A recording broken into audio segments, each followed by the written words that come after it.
In January 91, the Iraqis began launching Scud missiles on Israel.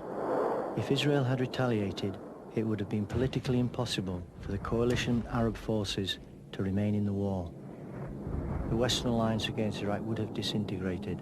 The SAS were tasked to go deep behind enemy lines, locate the Scuds, and take them out.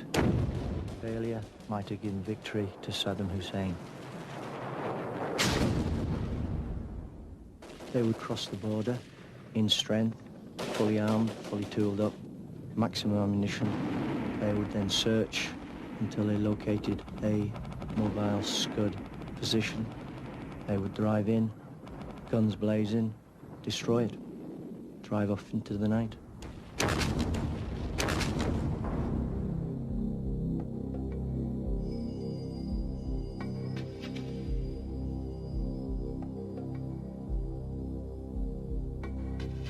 This film is about two successful missions deep behind enemy lines.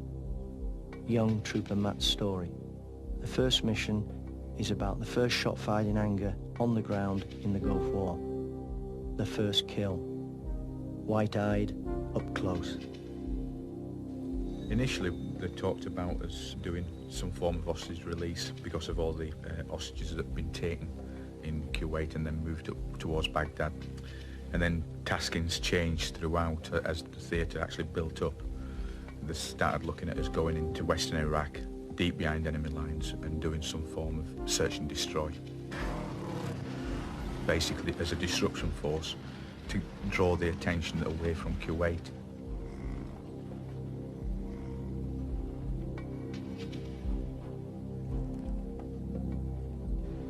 There was very limited information on the enemy that we was going to bump into, even though they said that it could be substantial.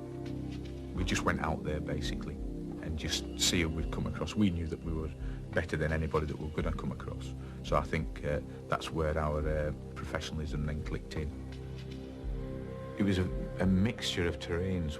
I can't ever remember coming across any sort of desert environment like sand, like you saw on the people saw on the TVs. It was very, very rugged terrain.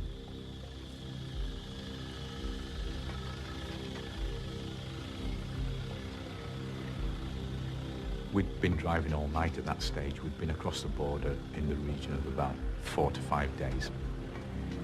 We'd been in as layout point as LUP for most of the day. And what we'd tried to do is get into dead ground, into a depression in the ground if we could, to keep concealed, especially at a great distance. We put sentries out upon the high ground, which could then identify anything coming towards us, and cammed the vehicles up, put big cam nets over the vehicles, and basically just got on with administration, cleaning weapons, sorting yourselves out, getting some food down you, and then eventually getting some sleep. The weather was, in everybody's opinion, horrific. You know, the guys that have been to Norway said that they'd never ever been so cold. We didn't have the equipment and the clothing to keep us warm.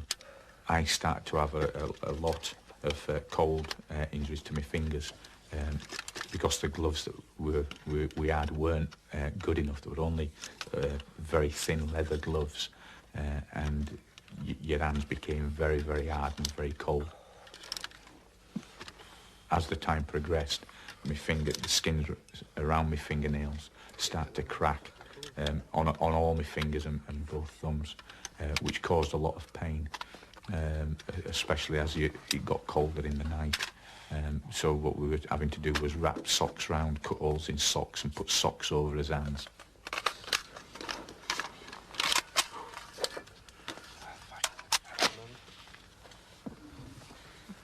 Because it was that cold, you were gritting your teeth a lot more. And I cracked quite a few of my teeth at the back of my mouth because of just pure gritting my teeth. Clothing was initially very limited. We was under the impression, and our intelligence had stated that it was quite warm out there, and most of us went out with jungle combats or desert combats at the time, which turned out to be quite poor. And as normal SAS smocks, which are slightly wind resistant, but in the temperatures that we were going to come across, they weren't that good.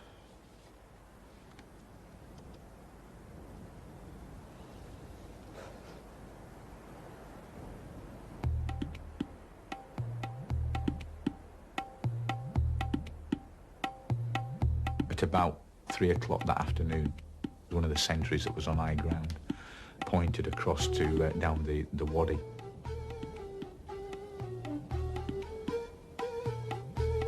There was a vehicle coming towards us, a small jeep type vehicle.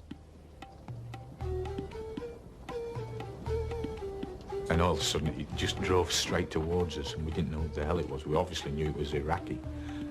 So, you know, you can only take it that it's obviously enemy.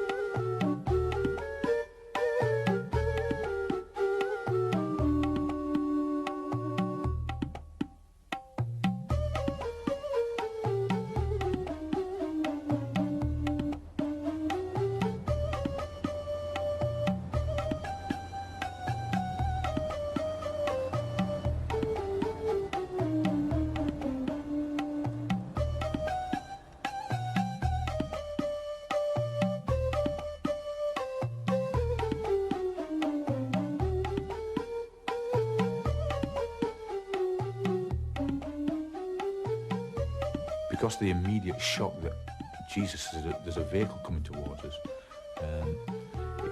it did cause a bit of an initial flap once we identified who they were.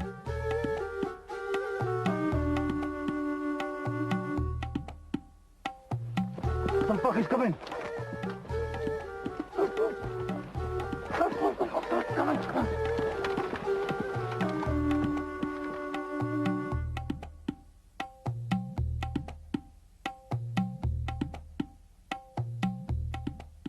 He drove right up towards our vehicle and stopped within about 30 metres of it.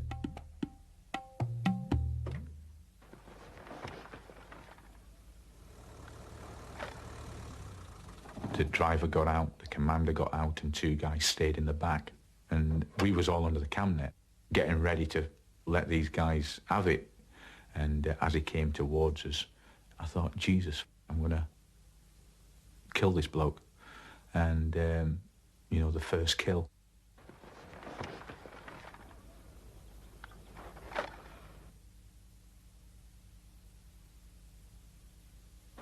And as he came towards us, one of our guys walked out with his weapon behind his back. Our lad lifted his weapon up. At that point, he had a stoppage. But at the exact same point, I dropped the guy. This all happened in an instance, but it seemed to take a great deal of time.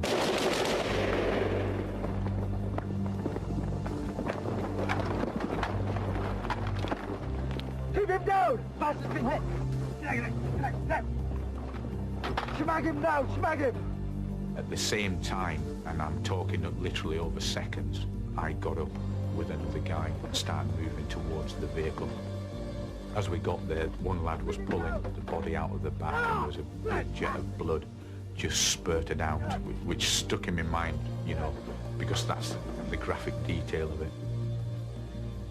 Shmag him up! Get him over to the vehicle, quick as you can! Move it! Get him back now! Get him back! Okay, get back and check the vehicle. Check the guys, get ready to move. The guy died very, very quick.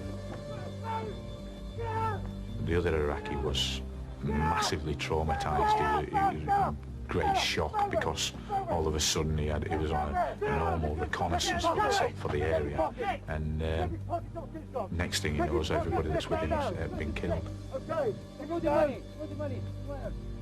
They were the reconnaissance group, the command group for a very large artillery division, and the information that they had on them gave the Allies a massive amount of information of what was going on in Iraq, basically.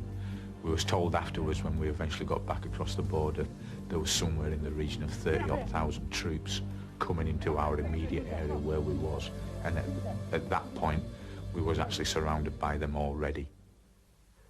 The immediate shock of everything died down very, very quickly.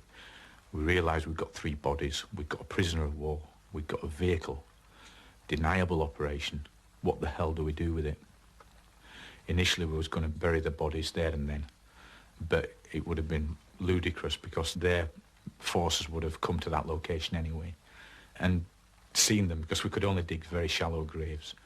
So we got the prisoner, threw him on the MSV, and the bodies, we threw them back in their own vehicle, and one of our lads volunteered to drive the vehicle, and he had an ulterior motive in doing so, because this was a covered vehicle. It had a roof, but it also had a heater, and the intention was that we would take the vehicle with us. We then bugged out, as we call it, and moved away from the location, but heading the opposite direction to what they came from. I think we were in the region of about 75 to maybe 100 miles behind enemy lines at this stage. Throughout that night was quite a nightmare, because we were surrounded by a massive force, and the intention was that an helicopter would come in that night, take the bodies, the vehicle, and the prisoner of war.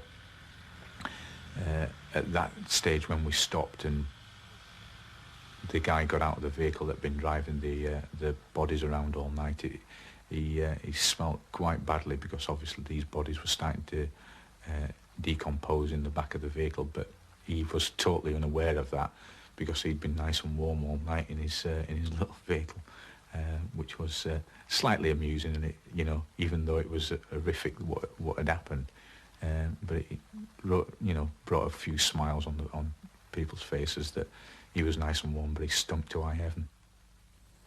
The helicopter came in when it was dark, and they would fly at ultra low level, literally 10 or 15 feet off the ground. The pilots were incredibly good at night, on night goggles. We got the vehicle ready with the bodies in the vehicle, ready to push on board the aircraft. The helicopter landed, massive amount of noise.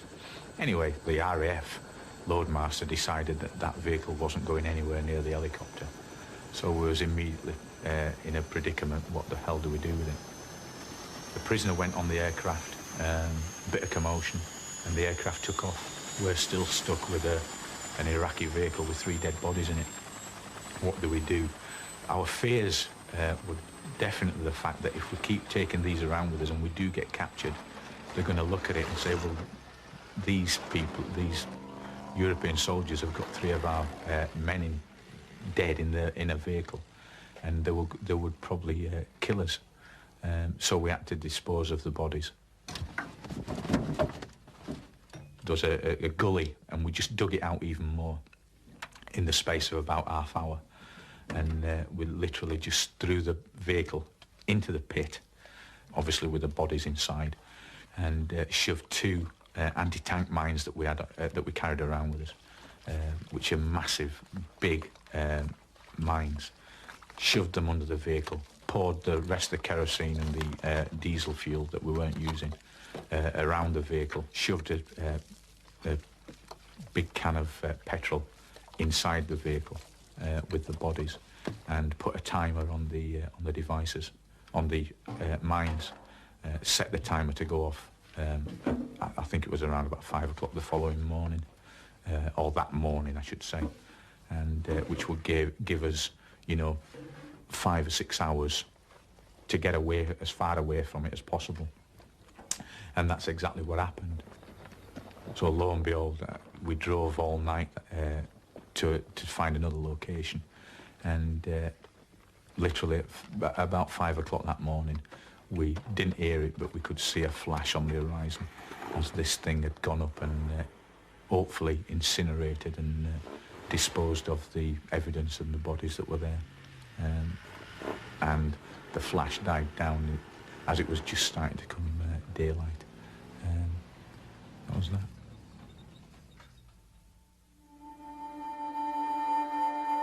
Victor II an Iraqi military installation responsible for communications and the guiding of mobile Scuds.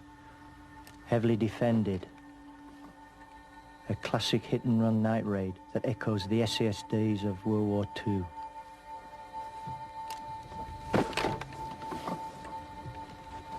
We used to get sit reps every night from headquarters telling us what was going on. An intelligence report came in that there's a big microwave installation to our north, which they wanted us to go and recce it with the intention of destroying it. Basically what we had was a building, a square building, with a massive antenna in it, with microwave dishes all around it. And it was surrounded by a number of different vehicles, buildings, porta cabins, and the such like.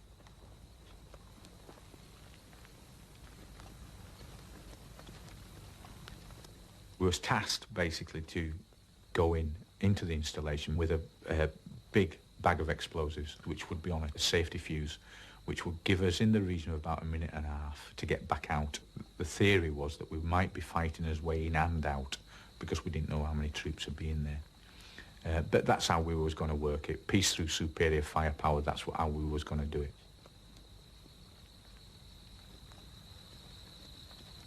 Those two vehicles that was very close to the objective, two big vehicles, one of them with what looked like a water bowser or a fuel bowser.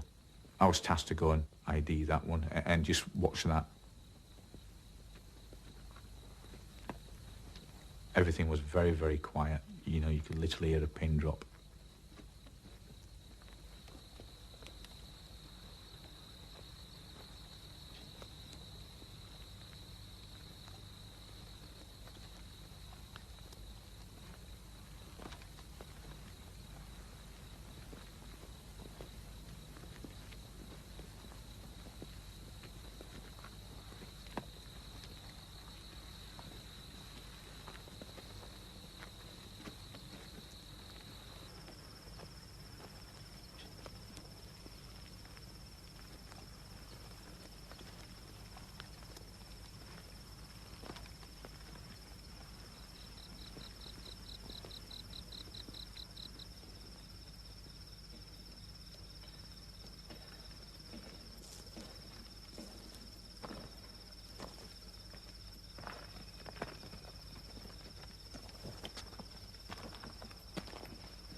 We never thought that we would fail in his mission. As for thinking about not coming back, yeah, it entered my mind every night, and it normally entered my mind just before we started off. And at that point I would always think, well, is this going to be the night? You know, and I'd say little things to myself and occasionally offer myself a little prayer that everything would be all right for not just myself, but for all the boys.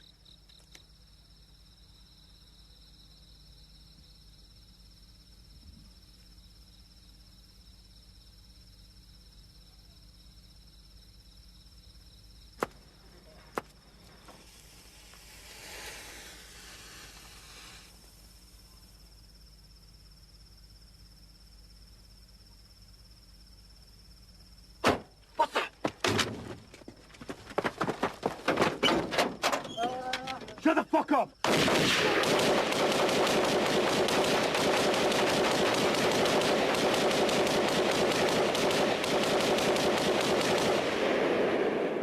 We'd initiated the contact and the whole place erupted.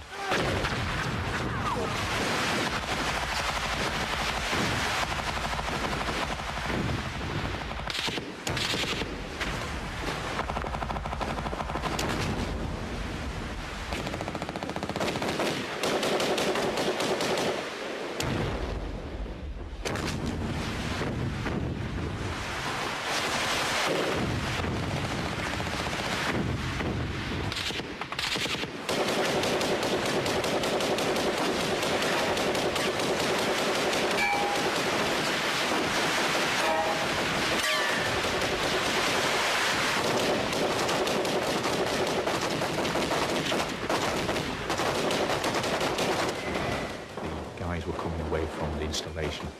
We'd got a minute and a half before the explosives went off. We started taking quite a bit of incoming. There was a massive amount of fire coming from our right.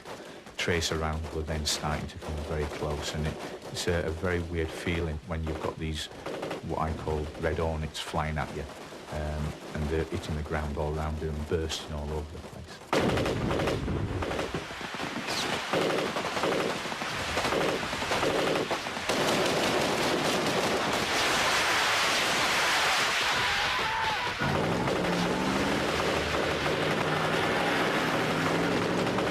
For some unknown reason, not one bloke was actually touched. We just were very, very lucky. The advantage that we had is that we had the bottle to go and do it. And the old, you know, the cliche is, and it's very, it may sound very silly, who dares wins, but at the end of the day, we did have that going for us. We knew what we were doing. They didn't know who the hell we were, and we went in there and achieved his mission, and we didn't lose anybody in doing so.